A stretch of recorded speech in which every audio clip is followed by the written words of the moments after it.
Hi guys, welcome to RP cuties channel. So ఈరోజు మన ఛానల్లో అయితే గుంత పునుగులు విత్ పల్లీ చట్నీ అయితే ప్రిపేర్ చేసుకుంటున్నాం అనమాట. సో ప్రాసెస్ ఏంటో చూసేయండి. నేనైతే ఫస్ట్ పల్లీలు అయితే వేయించేసుకుంటున్నాను చట్నీ కోసం.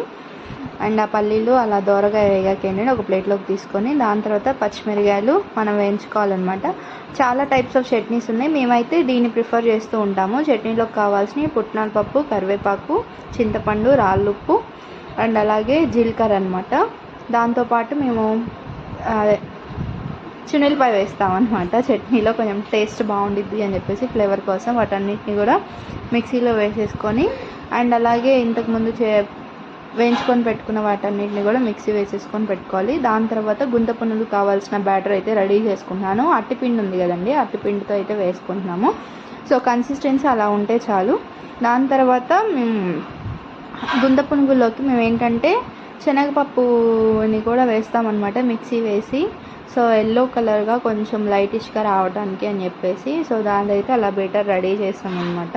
చాలామంది పసుపు అలాంటివి వేసుకుంటూ ఉంటారు బయట కనిపించే కలర్ రావడానికి అని చెప్పేసి. సో మేమైతే అలా ఏం వేయము. సో చట్నీ ప్రిపేర్ చేసుకున్నాక తాలింపు అయితే వేసేసుకుంటున్నాము.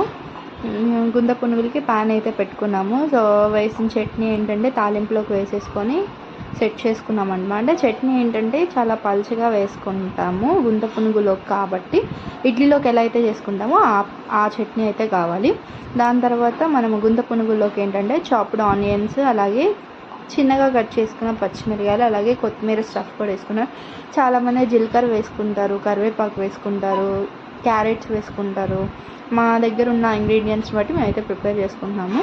సో గుంత పునుగులు ప్యాన్ అయితే పెట్టేసుకున్నాము. దాని తర్వాత ఆయిల్ అయితే వేసేసుకొని దాంట్లో అయితే బ్యాటర్ అయితే వేసేసుకుంటున్నాము. నేనైతే ఫస్ట్ చాలా ఎక్కువ వేసేసాను. సో అలా కాకుండా ఏంటంటే లైట్ కొంచెం కొంచెంగా వేసుకుంటే అవి పొంగుతాయి అన్నమాట. పొంగిన తర్వాత బాగుండిద్ది. సో అవన్నీ కూడా అలా ఫిల్ చేసేసుకొని పెట్టేసుకోవటమే.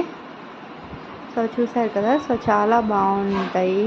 టేస్ట్ అయితే చాలా బాగా వచ్చాయి. మీరైతే ట్రై చేయండి ఒకసారి. ట్రై చేసి నాకైతే కమెంట్ బాక్స్లో కమెంట్ చేయండి ఎలా వచ్చింది ఏంటి అని చెప్పేసి. సో మాకైతే టేస్ట్ చాలా బాగా నచ్చింది. అంటే కొత్తిమీర అవి కూడా వేసాం కాబట్టి ఫ్లేవర్ అయితే చాలా బాగా తెలుస్తుంది అనమాట నవ్వులుతుంటే. సో దాన్ని అయితే మేము ఇంకా ఇలా కన్వర్ట్ చేసుకున్నాం అనమాట. అంటే లైట్గా పచ్చిమిర్చి పచ్చివి వేసాం కదా, అండ్ అలాగే ఆనియన్స్ కూడా ఏంటంటే పచ్చి పచ్చిగా నోటికి బాగా తగులుతున్నాయి అనమాట. సో చాలా బాగుంది. టేస్ట్ అయితే సూపర్, నిజంగా చాలా బాగుంది.